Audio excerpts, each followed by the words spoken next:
뭐라고요?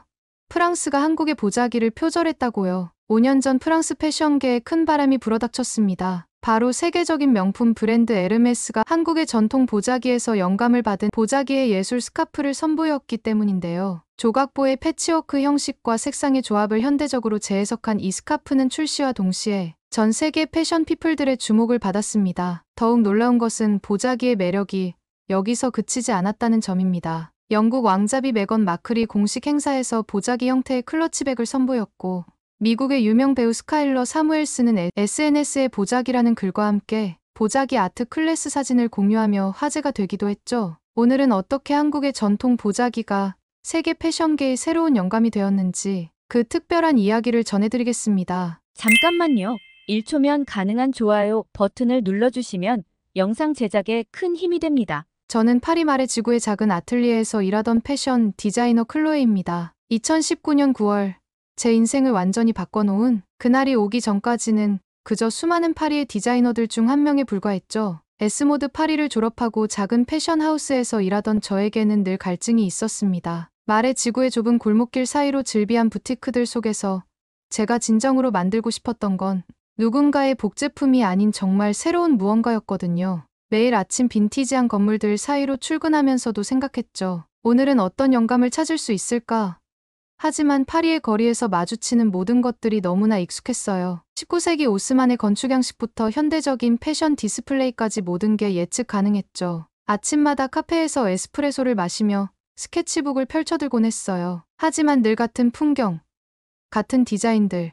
제 스케치북은 점점 더 공허해져만 갔답니다. 그러던 어느 날 마레 지구의 오래된 카페에서 우연히 발견한 포스터가 제 시선을 사로잡았어요. 알자스 지방의 작은 마을 생트 마리 오민에서 열리는 유러피안 패치워크 미팅이었죠.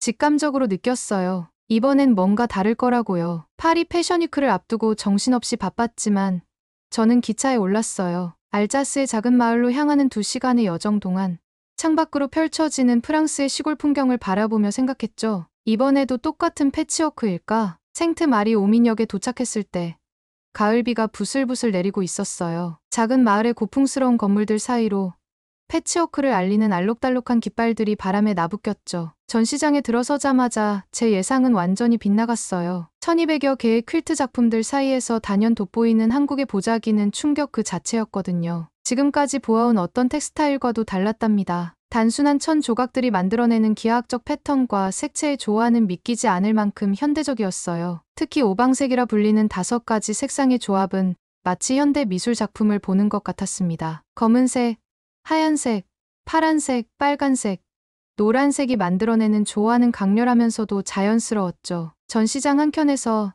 만난 한국문화원 관계자는 보자기의 역사에 대해 설명해 주었어요. 1000년이 넘는 세월 동안 이어져 온 보자기 문화라니 단순한 포장재가 아닌 하나의 예술 형식으로 발전해온 역사가 놀라웠습니다. 보자기는 단순한 직물 이상이었어요. 그것은 하나의 철학이자 삶의 방식이었죠. 청색은 봄의 생명력을, 적색은 여름의 열정을, 황색은 가을의 풍요를, 백색은 겨울의 순수를, 흑색은 우주의 지혜를 상징한다는 설명을 들으며 무심코 지나쳤던 색채의 깊이를 새삼 깨달았어요. 전시장을 나서는 길에 발걸음이 자꾸 뒤로 향했어요. 다시 한번 보자기를 보고 싶었거든요. 그때 문득 떠올랐죠. 11월에 파리 8구 샹젤리제 거리 근처로 한국문화원이 확장 이전한다는 소식과 때깔.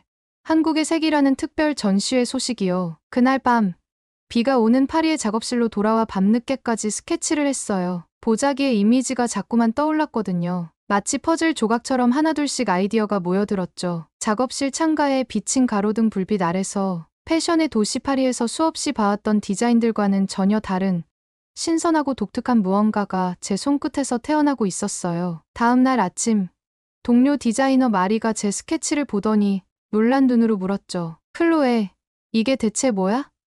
저는 창밖으로 비치는 아침 햇살을 바라보며 미소를 지었어요. 그렇게 저희 보자기 이야기가 시작됐어요. 한국의 전통 공예를 향한 첫걸음을 내디딘 거죠. 그때는 이 우연한 만남이 제 인생을 이토록 크게 바꿔놓을 줄은 전혀 예상하지 못했답니다. 2019년 11월, 파리는 가을비가 자주 내렸어요. 샹젤리제 거리 근처에 새로 문을 연 파리 코리아 센터는 저에게 또 다른 세계를 보여줬죠. 때깔, 한국의 색 전시회에서 마주한 보자기들은 패치워크에서 봤던 것보다 더 다채로웠답니다. 전시는 단색, 배색, 다색 세 가지 주제로 구성되어 있었어요. 국립민속박물관의 소장품들로 가득한 전시장에서 저는 한국 전통 색채의 깊이를 새롭게 발견했답니다. 순백의 보자기가 만들어내는 은은한 그림자부터 오방색의 화려한 조화까지 각각의 보자기에는 한국인들의 미적 감각이 깊이 배어 있었죠. 바로 문화원의 보자기 수업을 신청했어요. 하지만 생각보다 훨씬 까다로웠죠. 기본 매듭부터가 문제였어요. 손끝으로 천의 감촉을 느끼며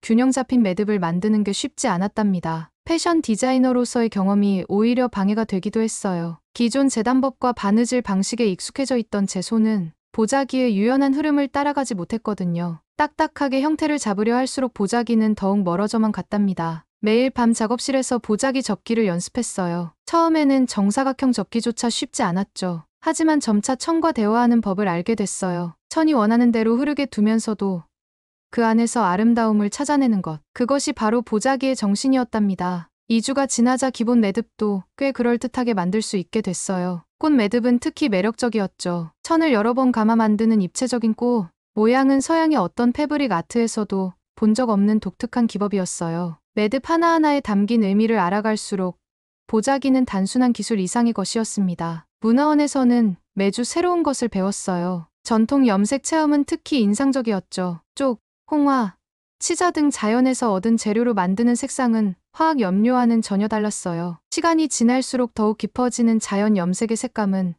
마치 오래된 와인처럼 숙성되어 갔답니다. 수업이 거듭될수록 보자기는 새로운 모습을 보여줬어요. 병 포장, 상자 포장, 책 포장. 같은 천이라도 담는 물건에 따라 전혀 다른 모습으로 변신했죠. 특히 궁중 보자기의 화려한 매듭법은 그 자체로 하나의 예술 작품 같았어요. 더 놀라웠던 건 보자기에 담긴 환경 철학이었어요. 일회용품이 넘쳐나는 요즘 시대에 보자기는 물건을 소중히 여기고 자연을 생각하는 지혜를 담고 있었거든요. 하나의 보자기로 다양한 용도로 활용하는 모습에서 현대 패션이 나아가야 할 방향을 발견했답니다. 한 달이 지나자 이제는 복잡한 보자기 포장도 할 수 있게 됐어요. 하지만 더 큰 깨달음은 따로 있었죠. 보자기는 단순한 포장천이 아닌 하나의 예술이자 삶을 담는 그릇이었다는 거예요. 물건을 감싸는 행위에는 상대방을 향한 배려와 정성이 담겨 있었답니다. 매일 밤 작업실로 돌아와 새로운 디자인을 스케치했어요. 보자기의 기법을 현대 패션에 어떻게 접목할 수 있을지 고민하면서요. 때로는 밤을 새우기도 했지만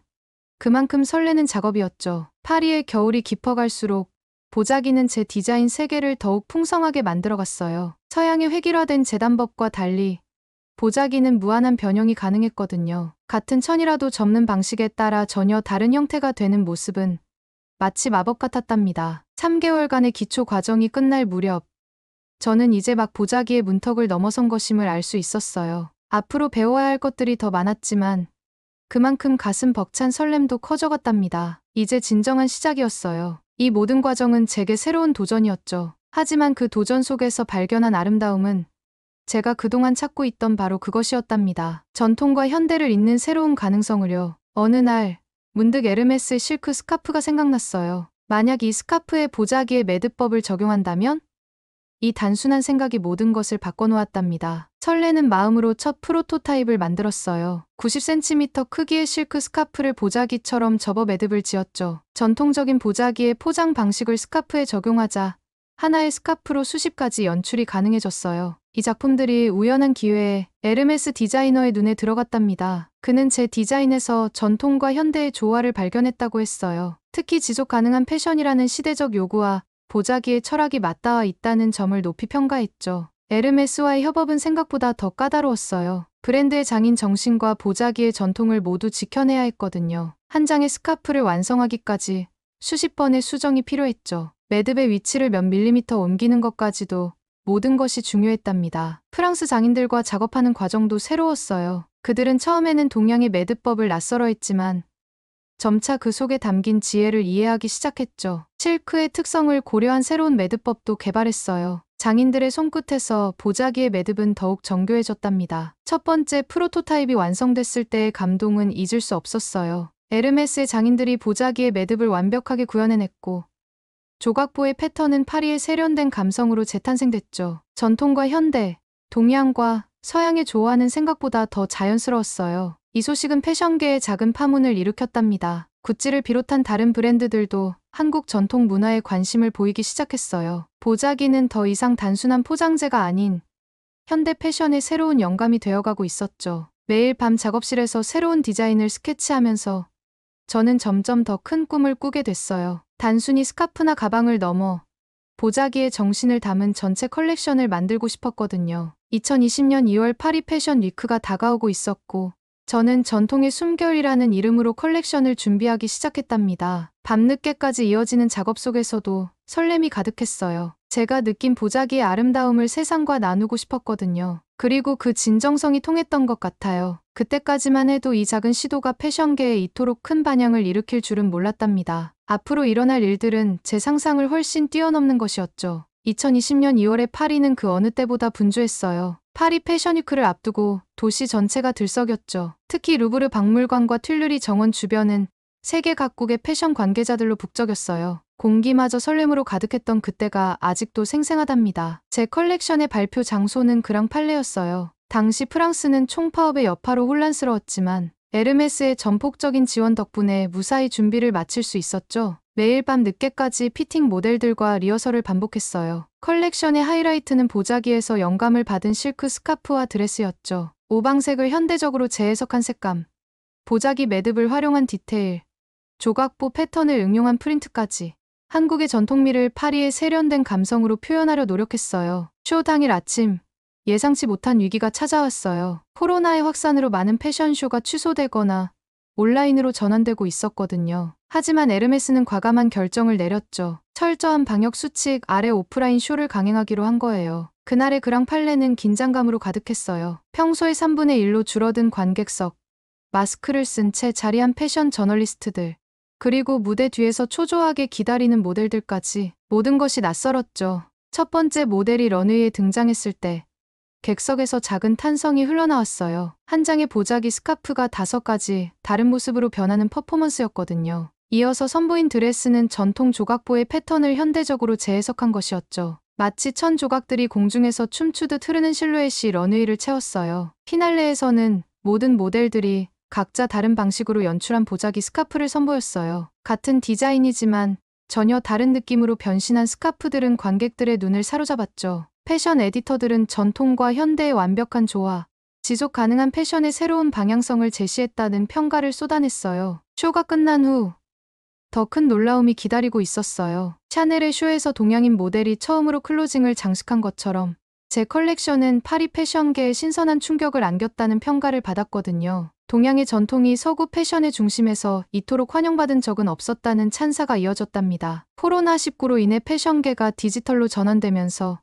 오히려 제 컬렉션은 더 많은 주목을 받게 됐어요. 온라인으로 공개된 쇼는 전 세계 패션 피플들의 관심을 한 몸에 받았죠. 특히 지속 가능한 패션을 추구하는 젊은 세대들 사이에서 큰 반향을 일으켰어요. 그날 밤 호텔로 돌아가는 길에 파리의 야경을 바라보며 생각했어요. 불과 6개월 전 알자스의 작은 전시회에서 처음 보자기를 만났을 때는 이런 순간이 올 거라고는 상상도 못했었죠. 한국의 전통미가 세계 패션계의 중심으로 들어서는 순간을 제가 함께할 수 있다는 사실이 믿기지 않았어요. 그리고 이것은 시작에 불과했죠. 더 큰 변화가 찾아올 거라는 것도, 제 삶이 이토록 달라질 거라는 것도 전혀 예상하지 못했답니다. 2020년 봄, 서울은 벚꽃이 흩날리고 있었어요. 코로나19로 인해 많은 것들이 멈춰섰지만 제 보자기 연구는 오히려 더 깊어져 갔답니다. 파리의 성공 이후 더 깊이 있는 연구를 위해 한국을 찾은 거였죠. 서울공예박물관의 보자기, 일상을 감싸다 전시는 제게 완전히 새로운 영감을 주었어요. 전시장에서 보자기를 현대적으로 재해석한 작품들을 보며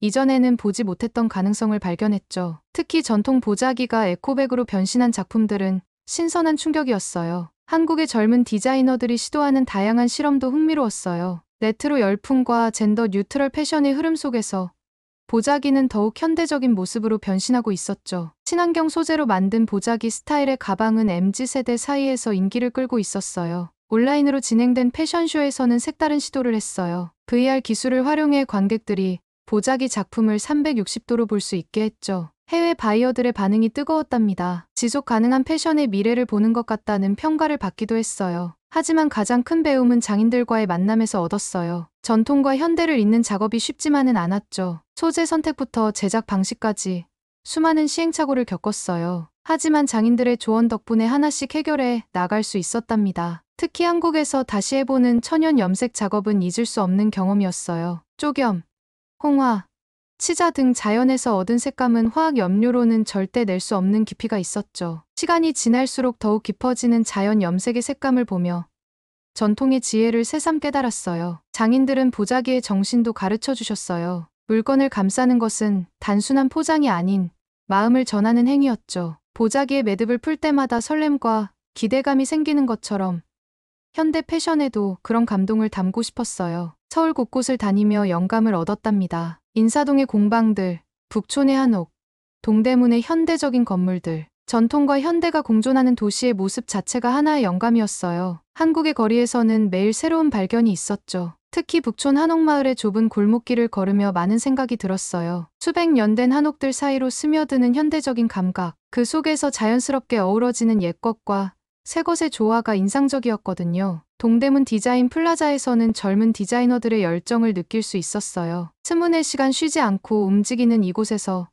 전통을 재해석하는 다양한 시도들을 발견할 수 있었죠. 보자기의 현대화 가능성을 더 크게 보게 된 계기였어요. 한 달이 지나자 작품의 방향이 조금씩 달라졌어요. 파리에서 만든 작품들이 서양인의 시선으로 바라본 보자기였다면 이제는 보자기의 본질에 더 가까워진 느낌이었죠. 형태는 현대적이어도 그 속에 담긴 정신은 전통 그대로였어요. 디지털 시대의 보자기가 갖는 의미도 새롭게 발견했어요. 화면 너머로도 보자기의 아름다움은 고스란히 전해졌거든요. 해외 컬렉터들이 온라인으로 보자기 작품을 구매하기 시작했고 SNS에서는 보자기 포장범 영상이 인기를 끌었답니다. 서울의 봄은 그렇게 지나갔어요. 벚꽃이 지고 녹음이 짙어질 때쯤 저는 확신할 수 있었죠. 보자기는 단순한 유행이 아닌 현대 패션의 새로운 길이 될 거라는 거요. 제 디자인 작업은 이제 막 시작이었고 서울의 거리에는 여전히 새로운 영감이 가득했답니다. 서울에서의 시간은 제 디자인 인생의 전환점이 되었어요. 이곳에서 배운 것들은 단순한 기술이나 지식을 넘어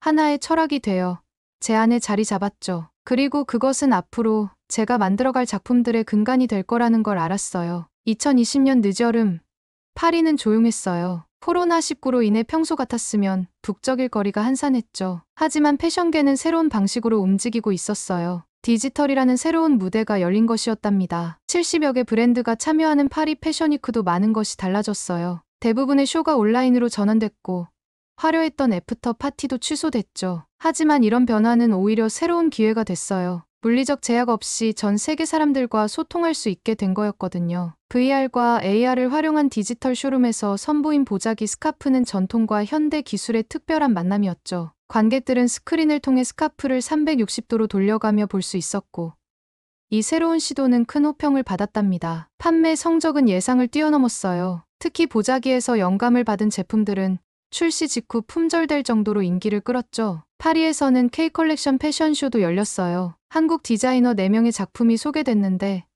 파리 패션협회장도 참석할 만큼 관심이 뜨거웠죠. 저도 그들의 작품에서 새로운 영감을 받았어요. 같은 전통을 바라보는 다양한 시각이 흥미로웠답니다. 프랑스의 패션 저널리스트들도 달라졌어요. 더 이상 보자기를 이국적인 소재로만 보지 않았죠. 보자기는 단순한 포장천이 아닌 하나의 예술 형식이라는 평가가 이어졌고 현대 패션에 접목한 시도를 높이 평가했어요. 파리의 작업실에서 밤을 새우며 새로운 디자인을 구상했어요. 서울에서 배운 전통 기법들을 하나하나 적용해가며 파리의 감성으로 재해석했죠. 실패도 많았지만 그때마다 서울의 장인들에게 조언을 구했답니다. 가을이 깊어갈 무렵 에르메스는 한국 아티스트들과의 새로운 협업을 제안했어요. 보자기의 성공을 이어 더 다양한 한국 문화 요소를 현대 패션에 담아보자는 거였죠. 파리의 거리를 걸으며 많은 생각이 들었어요. 1년 전만 해도 이런 변화를 상상도 못했는데 이제는 한국의 전통미가 파리의 일상이 되어가고 있었거든요. 샹젤리제 거리의 매장들은 한국적인 요소를 디스플레이에 활용했고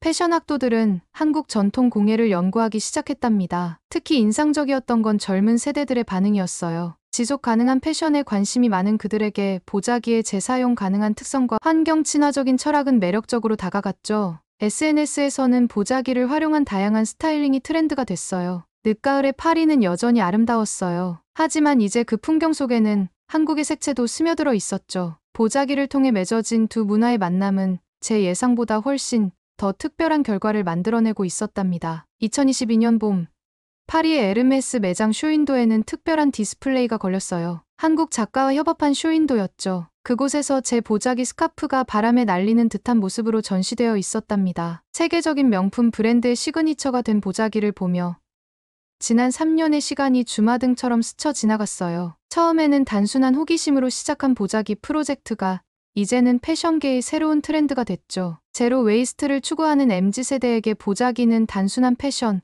아이템 이상의 의미를 가졌답니다. 매주 파리 곳곳에서 한국 문화 행사가 열렸어요. 프랑스 사람들은 한국의 전통미에 매료됐고 보자기는 그 중에서도 특별한 관심을 받았죠. 왜 이런 아름다운 문화를 이제야 알게 됐을까? 라는 말을 자주 들었답니다. 에르메스의 행보도 달라졌어요. 2015년부터 시작된 경복궁 사정전 집기 재현 사업에 참여하면서 한국 문화유산 보존에도 관심을 기울이기 시작했죠. 예상치 못한 변화였지만 이런 진정성 있는 관심이 더 큰 신뢰를 만들어냈어요. 제 작업실은 여전히 새로운 도전으로 가득했어요. 이제는 보자기의 기법을 현대 패션에 접목하는 것을 넘어 보자기의 철학 자체를 담아내려 노력했죠. 물건을 소중히 감싸는 마음, 자연을 생각하는 지혜, 그리고 나눔의 정신까지. 이 모든 것을 현대적 감각으로 표현하고 싶었어요. 코스모폴리탄에서 K보자기를 다룬 기사를 보며 감회가 새로웠어요. 제가 알자스의 작은 전시회에서 처음 본 그 보자기가 이제는 세계 패션의 새로운 영감이 되어 있었거든요. 세계 각국의 패션 스쿨에서도 변화가 일어났어요. 보자기의 접기 방식과 매듭법을 커리큘럼에 포함시키기 시작했고 학생들은 이를 현대적으로 재해석한 작품들을 선보였죠. 파리의 유명 패션 스쿨에서는 한국 전통 공예를 주제로 한 특강도 열렸답니다. 서울과 파리를 오가며 느낀 점도 많았어요. 두 도시는 겉보기에는 매우 달랐지만 전통과 현대가 조화롭게 공존하는 모습은 닮아 있었죠. 그리고 그 속에서 보자기는 두 문화를 잇는 다리가 되어주었답니다. 제 책상 한켠에는 지금도 그때 첫 보자기 수업에서 만든 서툰 작품이 놓여 있어요. 이걸 볼 때마다 처음 보자기를 배우던 그때의 설렘이 떠오르네요. 아직도 배울 게 정말 많고 앞으로도 새롭게 도전하고 시도해보고 싶은 것들이 너무나 많답니다. 파리의 하늘은 오늘도 변함없이 아름다워요. 하지만 이제는 그 하늘 아래서 한국의 색채도 함께 빛나고 있죠. 전통과 현대, 동양과 서양이 만나 만들어낸 새로운 아름다움이 전 세계의 모든 사람들에게 알리고 싶습니다. 오늘 사연은 여기까지입니다. 프랑스 디자이너의 이야기를 통해 우리 전통 보자기의 가치를 다시 한번 생각해보게 되었습니다. 단순한 포장천이 아닌 환경을 생각하는 지혜와 나눔의 정신이 담긴 우리의 문화유산이 이제는 세계적인 명품 브랜드의 영감이 되었다는 사실이 자랑스럽네요. 특히 보자기에 담긴 실용성과 예술성, 그리고 환경을 생각하는 지혜가 오늘날 전 세계가 고민하는 지속가능한 패션의 해답이 될 수 있다는 점이 인상적이었습니다. 여러분은 우리의 전통 문화가 세계적으로 인정받는 것에 대해 어떻게 생각하시나요?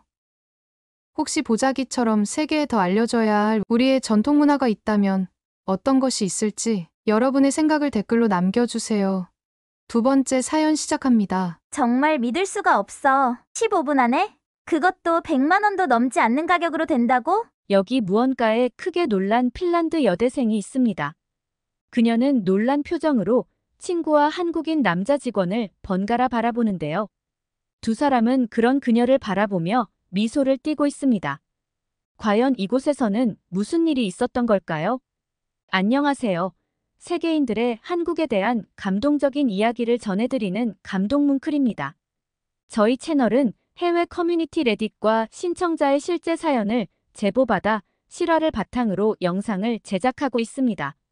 구독과 좋아요, 알림 설정은 영상 제작에 큰 힘이 됩니다. 오늘의 사연, 지금 시작합니다. 안녕하세요. 저는 핀란드의 작은 마을에 사는 엘리나라고 합니다. 몇 달 전 한국을 방문해서 겪은 놀라운 일이 있어서 이렇게 사연을 쓰게 되었습니다. 저희 부모님께서는 같은 대학에서 교수로 근무하고 계세요. 워낙 자신의 일을 사랑하셔서 늦은 나이가 될 때까지도 결혼 생각은 없으셨다고 했어요. 하지만 아빠가 근무하시는 대학으로 엄마가 오시게 되었고, 엄마를 보고 첫눈에 반한 아빠는 결혼에 대한 꿈을 꾸셨다고 했어요. 솔직히 말하자면 저희 아빠의 외모가 그렇게 뛰어난 편은 아니에요. 다들 말하는 모태 솔로라고 하죠. 아빠도 엄마를 만나기 전까지 연애 한번 해본 적 없다고 하시더라고요. 엄마는 처음 아빠를 봤을 때 정말 공부 잘하게 보였다고 그게 끝이었다고 하시더라고요. 지금도 가끔 그 당시 데이트했던 이야기를 할 때가 있는데 엄마가 아빠의 첫인상이 그냥 그랬었다고 말씀하시면 아빠는 농담으로 내가 그 정도 별로였냐 라고 말씀하시곤 하세요. 그러면 엄마는 아빠를 달래시려고 하니 자기 안경이 훌륭한 외모를 다 가려버린 거지 라면서 아빠를 달래주시는데 옆에서 보고 있으면 웃음이 나요. 저도 가끔 부모님이 데이트하던 시절의 사진을 보는데 정말이지 아빠의 두꺼운 검은색 안경테에 사진으로도 느껴지는 두꺼운 안경알은 대단했어요. 솔직히 아빠가 연애를 한 번도 못 해본 이유가 그 안경 때문인 건 명확해 보였어요. 물론 외모로만 판단하는 여자들이 아빠의 진짜 가치를 못 알아봤을 수도 있겠죠. 하지만 그 덕분에 독신주의였던 부모님께서 결혼에 골인까지 하시고 그 사이에서 제가 태어날 수 있었으니 그 안경에 오히려 감사해야 할지도 모르겠네요. 늦은 나이에 임신을 하신 엄마는 태교도 열심히 하셨다고 하더라고요. 음악도 많이 들려주시고 저에게 태교 일기도 써주시고 그리고 하루도 빠짐없이 해주신 일이 있었어요.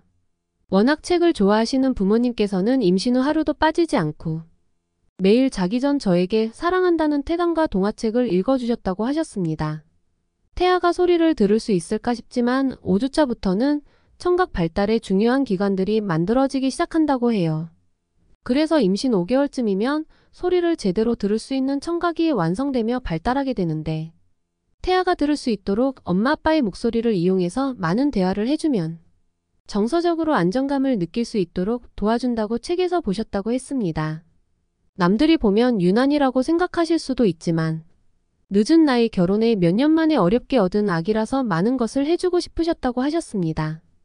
특히 남자의 경우 낮은 저음의 목소리를 가지고 있어서 낮은 주파수의 아빠, 태담이 태아에게 훨씬 전달력 있게 잘 들린다고 해서 아빠는 하루도 빠짐없이 저에게 동화책을 읽어주셨다고 하시더라고요. 태어나서도 매일 밤 엄마와 아빠는 저에게 다양한 책을 읽어주셨어요. 지금 생각해도 엄마 아빠가 책을 읽어주시던 그 순간이 제게는 너무 즐겁고 행복한 기억이에요. 그렇게 시간이 흘러가면서 저도 자연스럽게 책과 친해져서 혼자서도 일찍부터 책을 읽기 시작했어요.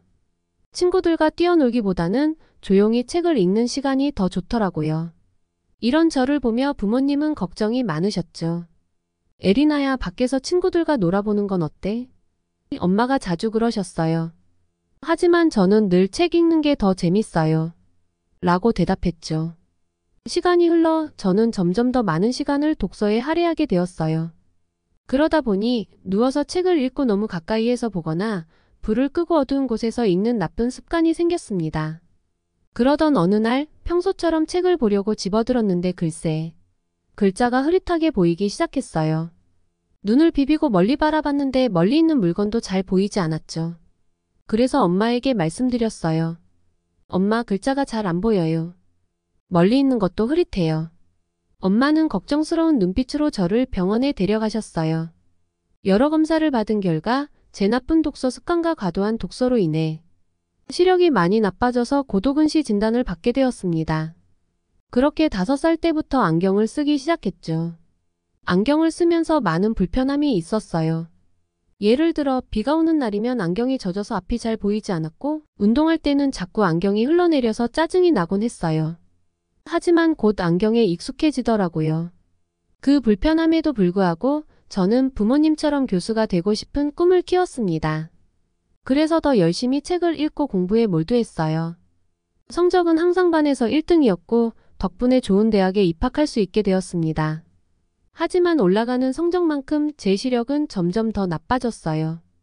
앨범에서 본 사진 속 아빠처럼 저도 어느새 돋보기처럼 두꺼운 안경을 쓰게 되었습니다. 핀란드에서는 보통 안경 제작이 2주 넘게 걸리는데 저는 고도 난시라서 시간도 더 오래 걸리고 안경 가격도 엄청 비싸서 안경을 바꿀 때가 되면 부모님께 정말 죄송했습니다. 대학 다니며 아르바이트를 하긴 했지만 워낙 파트타임으로 짧게 하다 보니 100만 원이 넘는 안경값을 감당하기는 힘들었어요. 그래서 부모님의 도움을 받으면서도 제 마음은 편하지 않았습니다. 거금의 안경값을 지불하고도 안경을 받는데 거의 한 달이 넘게 걸리는데 그렇게 기다려서 받은 더 두꺼워진 렌즈의 안경을 쓰고 거울에 제 모습을 볼 때면 정말 심란했어요. 언제부턴가 외모에 대해 컴플렉스가 생겨서 점점 제 성격도 내성적으로 되었습니다. 당연히 연애는 언제나 저희 우선순위에서 밀려나게 되었죠. 그러던 어느 날 제 전공과 관련된 중요한 국제 학술 박람회가 한국에서 열린다는 소식을 들었어요. 이런 기회를 놓칠 수 없다고 생각했지만 멀리 떨어진 나라에서의 여행이 저에게 어떤 도전을 가져올지 걱정도 됐죠. 하지만 제가 한국을 가기로 결정하게 된 가장 큰 원동력이 된 건 바로 어릴 때부터 단짝으로 지냈던 친구 마리의 조언 덕분이었어요. 마리는 같은 동네에 살던 여자친구인데 책밖에 몰라서 항상 외톨이던 저에게 유일하게 먼저 다가와 손을 내밀어준 친구였어요. 고등학교 들어가면서 이사를 가는 바람에 자주 볼 수는 없었지만 그래도 꾸준히 연락은 하고 있었거든요.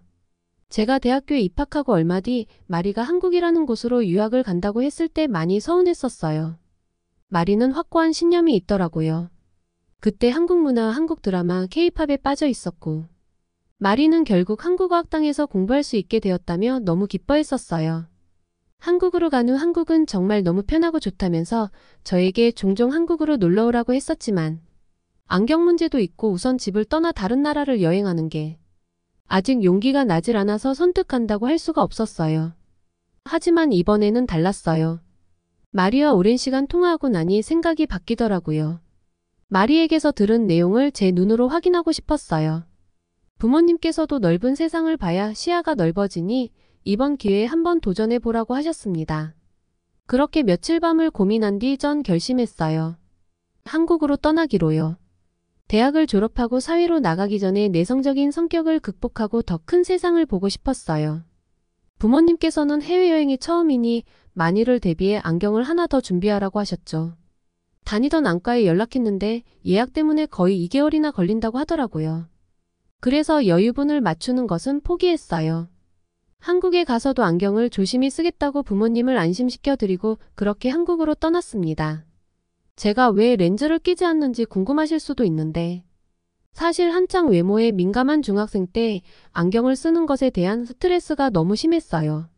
외모 때문에 공부에도 집중도 안 되고 친구들이 제 안경을 보고 할머니 같다고 놀리더라고요. 그날은 너무 속상했어요. 그래서 집에 와서 제 방으로 들어가서 혼자 울고 있는데 재택근무를 하시고 계시던 엄마가 어찌하셨는지 제 방으로 오시더라고요. 무슨 일이 있냐고 물으셔서 처음에는 아무 일도 아니라고 말했어요. 어렸을 때부터 안경을 써서 저한테 많은 돈이 들어가고 있는 것을 아는데 창피하다고 렌즈를 사달라고 하기가 너무 죄송했어요. 그래서 끝까지 말을 안 하려고 했는데 엄마의 기다림에 사실을 털어놓았습니다. 학교에서 안경 때문에 애들에게 따돌림 당하고 있다고요. 엄마는 저를 꼭 안아주시면서 그동안 많이 속상했겠다. 진작에 얘기하지 그랬어. 라고 하시면서 신경을 못 써줘서 미안하다고 하셨습니다. 그런 우여곡절 끝에 드디어 콘택트 렌즈를 구입했습니다. 처음 렌즈를 착용했을 때 저는 큰 기대감을 가지고 있었어요. 그런데 몇 시간이 지나지 않아 눈이 불편하고 가려워지기 시작했어요. 처음엔 단순히 적응하는 과정에서 오는 일시적인 증상이라 생각했습니다. 하지만 시간이 지날수록 증상은 더욱 심해졌고 결국 눈이 빨갛게 충혈되어 렌즈를 견딜 수 없는 지경에 이르렀죠. 처음에 차가운 찜질로 증상이 조금 나아졌지만 결국엔 렌즈 착용을 포기했어요. 그래서 며칠 뒤 안과를 방문했는데 의사는 제가 렌즈 보존용액에 포함된 성분의 알레르기 반응을 일으킨 거라고 설명해 주었습니다. 결국 저는 렌즈 착용을 중단했고 치료를 위해 스테로이드 안약을 사용해야 했던 그 시간들은 정말 힘들었어요. 결국 안경만큼 편안하고 안전한 대안은 없는 것 같더라고요. 그 사건 이후 콘택트 렌즈를 다시는 쳐다보지도 않았어요. 여분의 안경이 없는 상황이었지만 조심하자고 스스로 다짐하며 비행기에 올랐답니다. 마지막 날까지 엄마는 정말 안경 하나로 다녀올 거야? 혹시 모르니까 렌즈도 준비해봐. 그때는 어렸을 때니 혹시 달라졌을 수도 있지 않을까? 라고 하셨어요. 저는 괜찮아요. 렌즈는 더 이상 안 맞아요. 안경 조심히 잘 쓸게요. 라고 답했죠. 아빠는 제 결정을 지지해 주시면서 에리나 말대로 큰 문제 없을 거야. 새로운 경험 많이 하고 오렴이라고 격려해 주셨어요. 이렇게 저는 한국으로의 여정을 시작했어요. 안경이라는 작은 걱정을 안고서도 새로운 도전을 할 생각을 하니 기분이 금세 풀리고 설레더라고요. 인천국제공항에 도착했을 때 정말 상상도 못한 광경이었어요. 핀란드와는 비교도 안 될 만큼 엄청나게 큰 인천공항은 바깥 모습뿐만 아니라 안쪽까지도 너무나 편안하고 깨끗했어요. 구석에 쓰레기 하나 보이지 않더라고요. 그리고 공항 안을 청소하는 무인 청소 로봇을 봤을 땐 정말 신기했어요. 우와! 하는 감탄사가 절로 나오더라고요. 공항을 나서면서 정보 로봇을 사용해 날씨와 교통 정보를 쉽게 알 수 있었어요. 한국에서는 여행의 첫걸음부터 너무나 편리했어요. 저는 공항버스를 타고 숙소로 향했습니다. 친구 마리에게 연락했더니 정말 한국에 온 거냐며 기뻐했어요. 그러면서 내일 만나서 맛있는 것도 먹고 재미있는 곳도 가자며 구경시켜줄 곳이 너무 많다고 하더라고요. 마리의 들뜬 목소리를 듣고 나니 정말 한국에 온 게 실감이 났습니다. 몇 년 만에 다시 만나는 친구와의 약속에 얼마나 변했을까 저도 설레더라고요. 한국의 편리한 교통 시스템 덕분에 숙소에 무사히 도착할 수 있었습니다. 걱정하고 계실 부모님께 연락한 후 저도 긴장이 풀렸는지 그날은 바로 잠이 들었어요. 눈을 뜨니 아침이더라고요. 다음날 마리와 약속한 시간이 돼서 준비를 했어요. 한국에서는 여전히 마스크를 착용하고 있는 분도 꽤 있었습니다. 그래서 전날 공항에서 산 마스크를 쓰고 호텔 로비로 내려갔어요. 몇 년 만에 마리를 만날 생각을 하니 설렘이 가득 차서 에스컬레이터 쪽으로 가는 제 발걸음도 빨라졌어요. 3층에서 내려다보니 마리가 보이더라고요. 그런데 나와서 보니 다들 마스크를 쓰고 있지 않아서 저도 마스크를 벗어야겠다고 생각했어요. 에스컬레이터에 올라타서 마스크를 벗어야겠다고 생각했어요. 마스크 끈이 제 안경에 걸린 사실도 모르고 저는 급한 마음에 마스크를 휙 잡아당겼는데 세상에 제 안경이 공중으로 휙 날아가 1층 로비 바닥으로 떨어져 버렸어요. 호텔 바닥은 푹신한 카펫도 아닌 딱딱한 대리석인데 순간 온갖 걱정이 머릿속에서 파노라마처럼 지나가더라고요. 워낙 순식간에 일어난 일이라 눈앞이 캄캄해졌어요. 실제로도 안경이 없으니 눈에 보이는 게 없기도 했고요. 마침 저를 본 마리가 얼른 제게 다가와 손을 잡아줘서 에스컬레이터에서 안전하게 내려올 수 있었습니다. 마리는 저를 보고 괜찮냐고 물었는데 제 머릿속엔 온통 안경 생각뿐이었죠. 제가 발을 동동 구르며 안경은 어떻게 됐냐고 물어보자 마리가 건네준 제 안경은 정말 처참했어요. 안경 한쪽 알은 빠져나가 버린 상태였고 안경테도 거의 아작이 났더라고요. 하긴 마지막으로 안경을 맞춘 게 벌써 7년 전이니 그 높이에서 떨어졌으니 그렇게 박살이 나도 이상한 게 아니었죠. 일주일짜리 짧은 여행인데 그렇게 박살이 난 안경을 보니 이제 여행이고 뭐고 다 끝났다고 생각이 드는데 순간 눈물이 흐르더라고요. 마리는 우는 저를 보며 놀라면서 어디 다친 거냐며 왜 우냐고 물었습니다. 저는 아픈 건 아니고 안경이 없으니 이제 여행이고 뭐고 다 끝났다고 그래서 너무 속상해서 눈물이 난다고 했어요. 안경 없이 에스컬레이터도 혼자서 못 내려가는데 어떻게 다닐 수 있겠냐고 말했죠. 그러자 마리는 에이 그런 거면 걱정하지 마. 난 또 어디 아픈 줄 알고 깜짝 놀랐잖아. 라고 말하면서 마리가 다니는 안경점이 있다며 거기로 가자고 하더라고요. 눈물을 닦고 나서 한쪽만 붙어있는 안경을 쓴 채로 마리를 가까이서 바라봤어요. 그런데 마리가 안경을 쓰고 있더라고요. 어릴 때는 시력이 매우 좋아서 제가 엄청 부러워했었거든요. 저는 마리에게 어쩌다 안경을 쓰게 됐냐고 묻자 한국에 와서 책도 많이 읽고 휴대폰도 많이 사용하다 보니 시력이 나빠져서 안경을 쓰기 시작했다고 했어요. 근데 마리의 안경은 제 것과는 너무 달랐어요. 쓴지 안 쓴지도 모르겠더라고요. 게다가 디자인도 세련돼 보이고 저처럼 돋보기 같이 두꺼워 보이지도 않더라고요. 마리는 밥 먹기 전에 안경점에 가서 안경부터 맞추자고 했습니다. 저는 안경을 맞추는데 한 달 넘게 걸릴 텐데 제 마음을 알고 진심으로 위로해줘서 고맙다고 했어요. 그러자 마리는 무슨 한 달이냐면서 우선 가보면 안다고 하며 제 손을 잡고 앞장섰어요. 저는 다른 방법이 없었기에 마리를 따라갔죠. 가면서도 속상해하는 저를 보며 금방 해결될 테니 걱정하지 말라는 알 수 없는 말을 하더라고요. 다행히 얼마 가지 않아서 안경점 안으로 들어서자 남자 직원이 마리를 보고 먼저 인사를 했습니다. 마리는 유창한 한국어로 제 상황을 직원에게 설명했습니다. 설명을 들은 남자 직원은 한쪽 알만 남은 안경을 쓴 저를 보고 미소를 지으며 안경을 건네달라고 했습니다. 직원은 잠시 후 제가 믿기 어려운 말을 했어요. 부러진 안경을 확인한 후 같은 처방의 안경을 바로 만들어줄 수 있다며 제가 마음에 드는 안경테를 고르라고 하더라고요. 그러고는 안경을 맞춘 지 얼마나 됐냐고 물었어요. 7년 정도 됐다고 하니 괜찮다면 먼저 시력 검사를 하자고 했습니다.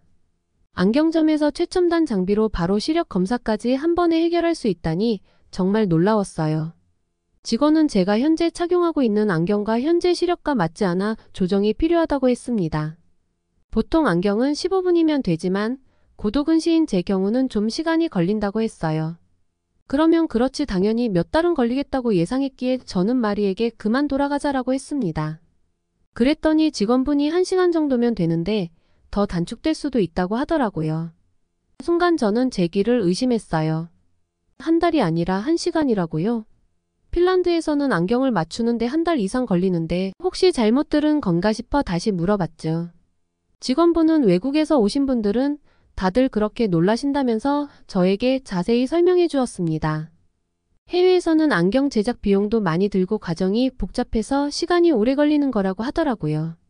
그래서 적어도 일주일이나 2주는 기다려야 하지만 한국에서는 당일이나 아무리 늦어도 이틀 안에 제작이 끝난다고 했습니다. 미국을 비롯한 제가 사는 유럽에서는 작업이 분리되어 있다고 하더라고요. 검안사 그리고 안경사 그 다음에 세일즈 하는 사람 이렇게 파트가 나눠지다 보니 오래 걸린다고 했습니다. 하긴 저도 핀란드에서 안경을 맞출 때 한국 돈으로 10만 원 넘는 돈으로 시력 검사를 해서 처방전을 받아 안경점을 갔었거든요. 직원분은 처방전을 가지고 안경점에 가면 거기서 안경테에 대한 정보를 렌즈 회사로 보내거나 아니면 안경테를 직접 렌즈 회사로 같이 보내는 거라고 했습니다. 그러면 렌즈 회사에서 테에 맞춰 안경 렌즈까지 다 깎아서 보내줘야 하니 2주 넘게 걸리는 거라고 하더라고요. 그제서야 저의 그동안의 모든 궁금증이 풀렸습니다. 그래서 저는 그럼 한국은 어떻게 이렇게 빨리 안경이 만들어지냐고 물어봤어요. 한국에서는 한 안경사가 모든 작업을 통합해서 처리하기 때문에 가능한 일이라고 하더라고요. 시력 검사부터 안경 제작까지 한 사람이 모두 할 수 있어서 정말 빠르게 진행될 수 있다고 했습니다. 저는 그 말을 듣고 한국의 효율적인 시스템에 정말 감탄했어요. 직원분의 친절한 안내와 빠른 대응에 정말 감사했죠. 그리고 제가 선택한 새 안경테로 1시간 뒤에 완벽한 안경을 받았을 때의 그 기쁨이란 정말 말로 표현할 수 없었어요. 우와, 정말이지 이렇게 빠르게 안경을 맞출 수 있다니. 속도에 한번 놀라고 안경을 써봤는데 세상에, 마치 안개가 거친 숲속을 보듯 온 세상이 너무나 또렷하게 잘 보이는 거예요. 그동안 쓰고 있던 안경과는 정말 비교도 안 되더라고요. 게다가 안경테는 왜 이리 가벼운 건지 마치 안경을 쓰지 않은 것처럼 가볍더라고요. 그동안은 항상 안경이 무거워서 코가 눌려서 자국이 생겼었는데 거울 앞에 보이는 저는 마치 다른 사람 같았어요. 안경테가 촌스럽지 않으니 제가 세련돼 보이더라고요. 마리는 이제야 제 미모가 빛을 발한다고 하면서 눈이 정말 예뻐 보인다고 칭찬했습니다. 남자 직원분은 저에게 정말 미인이시라고 하면서 기존 안경알이 너무 두꺼워서 그래 보였을 거라고 하더라고요. 새로 맞춘 안경알은 최대한 압축한 압축렌즈를 사용해서 제작을 했다고 했습니다. 압축렌즈라니요. 저는 정말 놀랐어요. 그동안 그렇게 무거운 안경을 쓰고 살았던 지난 날을 생각하니 이런 신세계를 모르고 산 게 억울하기까지 하더라고요. 마리와 그 안경점 직원은 제게 정말 구세주 같았어요. 게다가 믿을 수 없게도 한국은 안경 가격까지 너무 차이가 났습니다. 핀란드에서는 안경을 바꿀 때면 한국 돈으로 100만 원이 넘게 들었는데 여기서는 10만 원도 안 되는 가격으로 안경을 구입할 수 있다는 사실이 너무 충격이었어요. 그러면서 아빠 생각이 나더라고요. 할 수만 있다면 아빠 안경도 사다 드리고 싶은 마음이었어요.